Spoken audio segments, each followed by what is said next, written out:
नमस्कार दर्शक बंधु आपण मानू पूर्व पक्ष को मु परशुराम दास स्वागत करुच्ची।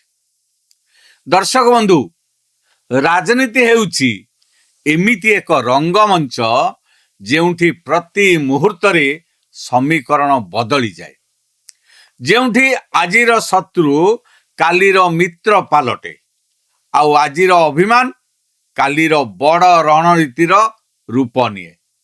ओडिशा राजनीति एबे एमिति एक बड़ खबर सामना को आसुची जहाकू सुनिबाकू प्रथमे प्रथमे आपन को टिके अड़ुआ लगी पारे, किंतु यह अक्षर अक्षर सत।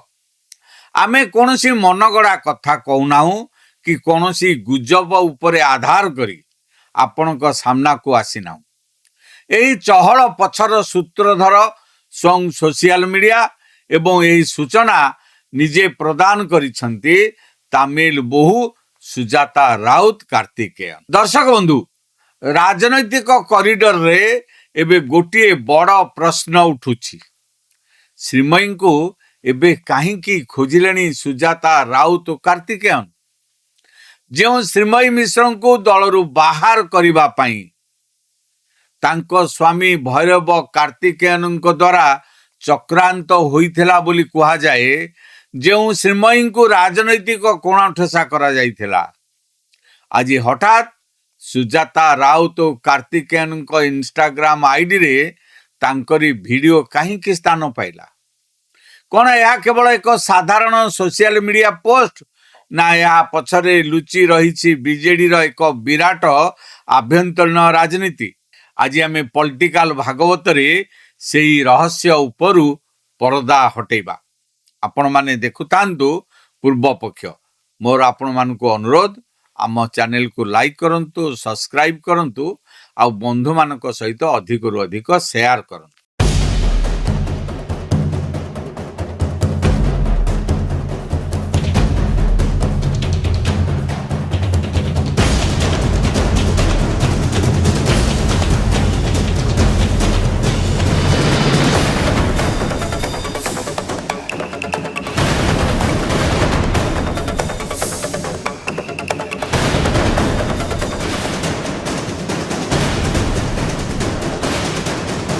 दर्शक बंधु कथाटा को भल भावरे बुझीबाकू हेले प्रथमे आमको सेमानंको डिजिटल परिचय उपरे नजर पकेबाकू हेबो। आपण माने समस्ते जानती ओडिशा प्रशासन रु नै राजनीति पर्यंत गोटिए समय सबुठारु चर्चित चेहरा थिबा तमिलनाडु निवासी भैरव कार्तिकेयन पांड्यानकर इंस्टाग्राम आईडी हेउची vk.pandian.odisha। सेपरी तांको धर्मपत्नी जे पूर्वरु आईएएस ऑफिसर थिले एबे सक्रिय राजनीति रे पाद रखिचंती सेही सुजाता राउत कार्तिकेयन को इंस्टाग्राम आईडी हेउची sujata.odisha। भलो भावरे टिके लक्ष्य करंतु, उभय निज सामाजिक गणमाध्यम आईडी शेषरे ओडिशा शब्द को जोड़ीछंती। यह कौनसी साधारण संयोग नुहे। निजको ओडिशार माटी, ओडिशार संस्कृति एवं ओडिशार जनसाधारण सह जोड़ी रखिबा पई एवं निजर ओडिशा प्रेम को प्रमाणित करिबा पई यह एक रणनैतिक प्रयास बोली बुद्धिजीवी माने कहती। किंतु एही आईडी रु गत सोमवार दिन जो पोस्ट सामना को आसिला ता समस्त को चकित करि दैछि। सुजाता राउत कार्तिकेयन निज प्रोफाइल रे बीजेडी रो पूर्वतन नेत्री तथा दलरू निलंबित होइथिबा श्रीमयी मिश्रंकर एक वीडियो शेयर करिसेंती, जेउथिरे श्रीमयी मिश्र दलर सभापति नवीन पट्टनायकंक सह नजर आसुछंती। ए गोटिए पोस्ट सारा राज्य रे एबे चर्चार बारूद गदारे निया लगेई दिछि। कारण जेउ स्वामी को जोगु श्रीमयी दलरू बाहरिले बोली कहा जाए, आज सेही स्वामी को पत्नी श्रीमयी मिश्र को पुणी सम्मान देवा पछर अर्थ कौन? चलतु इतिहास पृष्ठा ओलटाई देखिबा केउठू आरंभ होइथिला एही विवाद। दर्शक बंधु आमको जीवाकू हेबो गत साधारण निर्वाचन समय को। सेतेबेले राजधानी भुवनेश्वर लोकसभा आसन पाई ବିଜେଡି ଶିବିରରେ ଜଣଙ୍କ ନାଁ ସବୁଠାରୁ ଆଗରେ ଚାଲିଥିଲା। ସେ ହେଉଛନ୍ତି ଶ୍ରୀମୟୀ ମିଶ୍ର। ଶ୍ରୀମୟୀ ଜଣେ ଉଚ୍ଚ ଶିକ୍ଷିତା, ବାଗ୍ମୀ ଏବଂ ସାଂଗଠନିକ ଦକ୍ଷତା ସମ୍ପନ୍ନ ନେତ୍ରୀ ଭାବେ ନିଜକୁ ପ୍ରତିଷ୍ଠିତ କରିସାରିଥିଲେ। ଭୁବନେଶ୍ୱର ନିର୍ବାଚନ ମଣ୍ଡଳୀର କୋଣ ଅନୁକୋଣ ବୁଲି ସେ ମହିଳା ଓ ଯୁବ ବର୍ଗକୁ ସଂଗଠିତ କରିସାରିଥିଲେ। ସମସ୍ତେ ଧରି ନେଇଥିଲେ ଯେ ଶ୍ରୀମୟୀ ହିଁ ହେବେ ବିଜେଡିର ଲୋକସଭା ପ୍ରାର୍ଥୀ। କିନ୍ତୁ ଠିକ୍ ଶେଷ ମୁହୂର୍ତ୍ତରେ ଓଡ଼ିଶା ରାଜନୀତିରେ ସୁପର ମୁଖ୍ୟମନ୍ତ୍ରୀ ଭାବେ ପରିଚିତ ହେଉଥିବା ଭୈରବ କାର୍ତ୍ତିକେୟନ ପାଣ୍ଡିଆନ ଏମିତି ଏକ ନିଷ୍ପତ୍ତି ନେଲେ ଯାହା ସମସ୍ତଙ୍କୁ ସ୍ତବ୍ଧ କରିଦେଲା। ଶ୍ରୀମୟୀଙ୍କର ସମସ୍ତ ପରିଶ୍ରମ ଉପରେ ପାଣି ପକାଇ ଦେଇ ତାଙ୍କ ଟିକେଟ କାଟି ଦିଆଗଲା। ଆଉ ତାଙ୍କ ସ୍ଥାନରେ ଦଳୀୟ ପ୍ରାର୍ଥୀ କରାଗଲା କଂଗ୍ରେସ ନେତା ସୁର ରାଉତରାୟଙ୍କ ପୁଅ ମନ୍ମଥ ରାଉତରାୟଙ୍କୁ। ଏହି ନିଷ୍ପତ୍ତି ଶ୍ରୀମୟୀଙ୍କ ପାଇଁ ଏକ ଶକ୍ତ ଧକ୍କା ଥିଲା। ବର୍ଷ ବର୍ଷ ଧରି ଦଳ ପାଇଁ ଝାଳ ବୁହାଇଥିବା ଜଣେ ମହିଳା ନେତ୍ରୀଙ୍କୁ ଶେଷ ସମୟରେ ପ୍ରତାରଣା ମିଳିଥିବା ନେଇ ତାଙ୍କ ସମର୍ଥକମାନେ ଉତ୍କ୍ଷିପ୍ତ ହୋଇପଡ଼ିଲେ।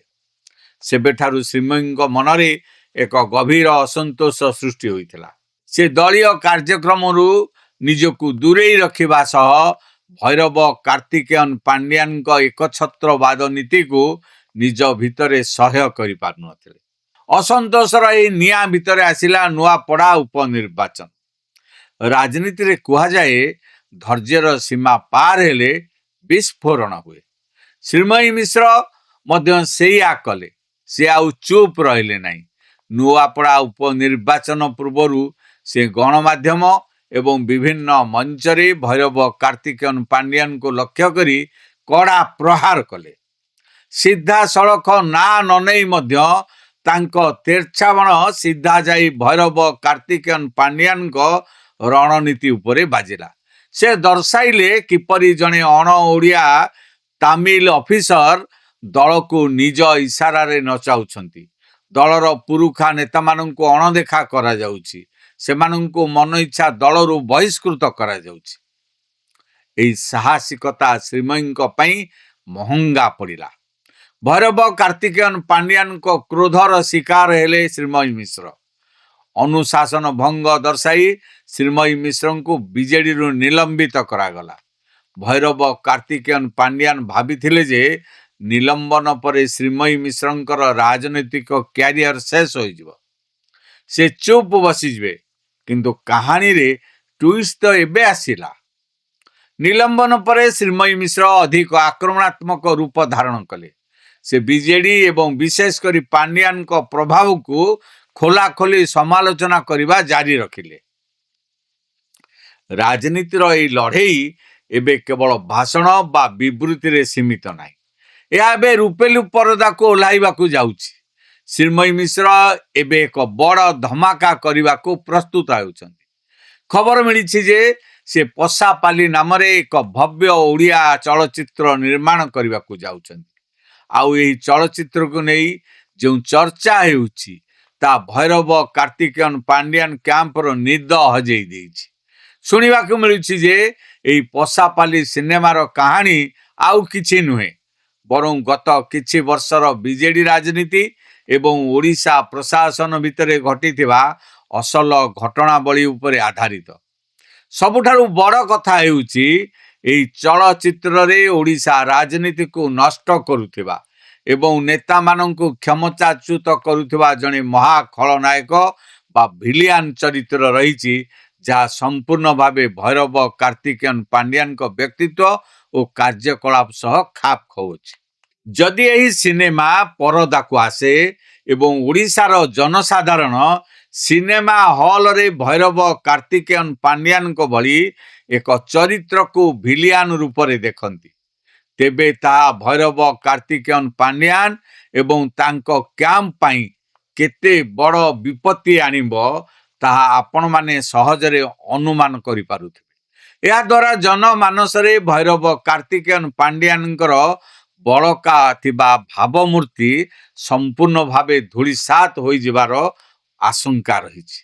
ଠିକ୍ ଏହି ସଙ୍କଟ ସମୟରେ ଯେତେବେଳେ ପାଣ୍ଡିଆନଙ୍କ ଲୋକପ୍ରିୟତା ହ୍ରାସ ପାଉଛି ଏବଂ ସେ ପରୋକ୍ଷ ରାଜନୀତିରେ କୋଣଠେସା ହେଉଛନ୍ତି, ସେତେବେଳେ ପରିବାର ଏବଂ ସାମ୍ରାଜ୍ୟକୁ ବଞ୍ଚାଇବା ପାଇଁ ମଇଦାନକୁ ଓହ୍ଲାଇଛନ୍ତି ତାମିଲ ବୋହୂ ସୁଜାତା ରାଉତ କାର୍ତ୍ତିକେୟନ। ସୁଜାତା ରାଉତ କାର୍ତ୍ତିକେୟନ ଏବେ ବିଧିବଦ୍ଧ ଭାବରେ ବିଜେଡିରେ ସାମିଲ ହୋଇଛନ୍ତି ଏବଂ ବେଶ ସକ୍ରିୟ ବି ହୋଇପଡ଼ିଛନ୍ତି। ସେ ପ୍ରତିଦିନ ବିଜେଡିର ବରିଷ୍ଠ ନେତା, ମହିଳା ୱିଙ୍ଗର କର୍ମକର୍ତ୍ତା ଏବଂ ଗ୍ରାଉଣ୍ଡ ଲେଭେଲର ସଂଗଠକମାନଙ୍କୁ ଭେଟି ରଣନୀତି ପ୍ରସ୍ତୁତ କରୁଛନ୍ତି।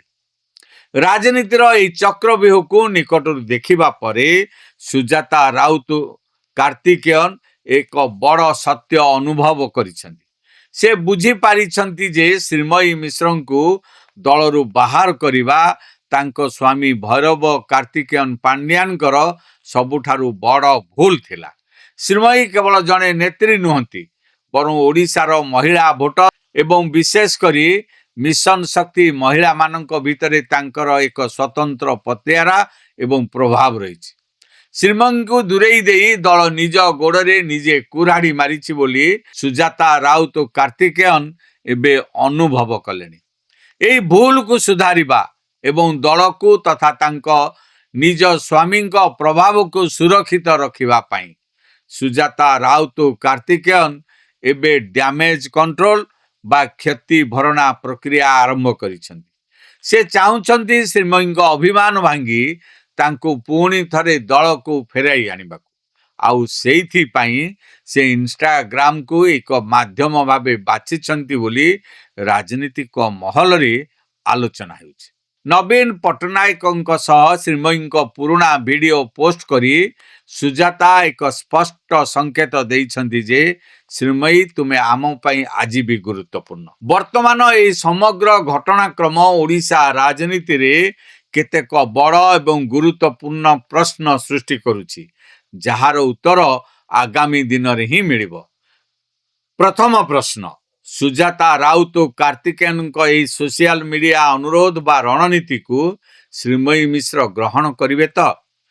ଯେଉଁ ଅପମାନ ତାଙ୍କୁ ମିଳିଥିଲା ସେ ସବୁ ଭୁଲି ସେ ପୁଣି ବିଜେଡିକୁ ଫେରିବେ କି? ଦ୍ୱିତୀୟ ପ୍ରଶ୍ନ ହେଲା, ଯଦି ଶ୍ରୀମୟୀ ଦଳକୁ ଫେରନ୍ତି ତେବେ ତାଙ୍କର ସେହି ବହୁ ଚର୍ଚ୍ଚିତ ସିନେମା ପଶାପାଲିର କ'ଣ ହେବ? ଭୈରବ କାର୍ତ୍ତିକେୟନ ପାଣ୍ଡିଆନଙ୍କୁ ଭିଲିଆନ କରିବା ନେଇ ଯେଉଁ ସ୍କ୍ରିପ୍ଟ ପ୍ରସ୍ତୁତ ହୋଇଛି ସେଥିରେ କ'ଣ ପରିବର୍ତ୍ତନ କରାଯିବ? ତୃତୀୟ ପ୍ରଶ୍ନ ହେଲା, ସୁଜାତା ରାଉତ କାର୍ତ୍ତିକେୟନ କ'ଣ ନିଜ ସ୍ୱାମୀ ଭୈରବ କାର୍ତ୍ତିକେୟନ ପାଣ୍ଡିଆନଙ୍କ ଦ୍ୱାରା ହୋଇଥିବା ସମସ୍ତ ରାଜନୈତିକ ଭୁଲକୁ ସୁଧାରିବାରେ ସଫଳ ହୋଇପାରିବେ, ନା ବିଜେଡି ଭିତରେ ଥିବା ଅସନ୍ତୁଷ୍ଟ ଗୋଷ୍ଠୀ ଏହାକୁ ଆଉ ଏକ ନୂଆ ବିବାଦର ରୂପ ଦେବ? ଓଡ଼ିଶା ରାଜନୀତିର ଏହି ପଶାପାଲି ଖେଳ ଏବେ ବେଶ ଜମିଲାଣି। କେଉଁ ଗୋଟି କେତେବେଳେ ପଡ଼ିବ, କିଏ କାହାକୁ ମାତ ଦେବ, ତାହା ଦେଖିବା ବାକି ରହିଲା। ଆପଣମାନଙ୍କୁ କ'ଣ ଲାଗୁଛି? ସୁଜାତା ରାଉତ କାର୍ତ୍ତିକେୟନଙ୍କ ଏହି ରଣନୀତି କ'ଣ ବିଜେଡିକୁ ପୁଣି ମଜବୁତ କରିବ? ଶ୍ରୀମୟୀଙ୍କୁ ଫେରାଇ ଆଣିବା ନିଷ୍ପତ୍ତି ଠିକ୍ ନା ଭୁଲ? ଆପଣଙ୍କ ମତାମତ ଆମକୁ କମେଣ୍ଟ ବକ୍ସରେ ନିଶ୍ଚୟ ଜଣାନ୍ତୁ। ଭିଡ଼ିଓଟି ଭଲ ଲାଗିଥିଲେ ଲାଇକ୍ କରନ୍ତୁ, ବନ୍ଧୁମାନଙ୍କ ସହିତ ଅଧିକରୁ ଅଧିକ ସେୟାର କରନ୍ତୁ, ଆଉ ଆମ ଚ୍ୟାନେଲ ପୂର୍ବ ପକ୍ଷକୁ ସବସ୍କ୍ରାଇବ କରିବା ପାଇଁ ଭୁଲନ୍ତୁ ନାହିଁ। ଏଇଠି ଶେଷ କରୁଛି ଆଜିର ପଲିଟିକାଲ ଭାଗବତ। ପୁଣି ଦେଖାହବ ଏକ ନୂଆ ଅଧ୍ୟାୟରେ। ସେ ପର୍ଯ୍ୟନ୍ତ ମୋତେ ବିଦାୟ ଦିଅନ୍ତୁ। ରହୁଛି, ନମସ୍କାର। ଚାକିରି ଚିନ୍ତାରେ ସରି ଯାଉଛି ସମୟ, ବଢି ଯାଉଛି ବୟସ। ୟେସ୍, ଆପଣ ବି ଏଇ କଥା ଭାବୁଛନ୍ତି ନା? ତାହେଲେ ଟେନସନ ହୁଅନ୍ତୁ ନାହିଁ। ଏବେ ଚୁଟକିରେ ଚାଲିଯିବ ଏଇ ସବୁ ସମସ୍ୟା। ଆପଣ ପୂର୍ବ ଓଡ଼ିଶାରୁ ହୁଅନ୍ତୁ କି ପଶ୍ଚିମ ଓଡ଼ିଶାରୁ, ସହଯୋଗ କରିବ ଆଞ୍ଜେଲିନା ଏଣ୍ଟରପ୍ରାଇଜେସ୍। ଅଗରବତୀ ମେସିନ ଠାରୁ ନେଇ ପେପର ପ୍ଲେଟ ମେସିନ ପର୍ଯ୍ୟନ୍ତ ଯାହା ଖୋଜିବେ ତାହା ପାଇବେ। ଆପଣଙ୍କ ମନପସନ୍ଦର ମେସିନ ନିଅନ୍ତୁ ଆଉ ଆଜି ହିଁ ଆରମ୍ଭ କରନ୍ତୁ ବ୍ୟବସାୟ। ଯୋଗାଯୋଗ କରିବା ପାଇଁ ଡାଏଲ କରନ୍ତୁ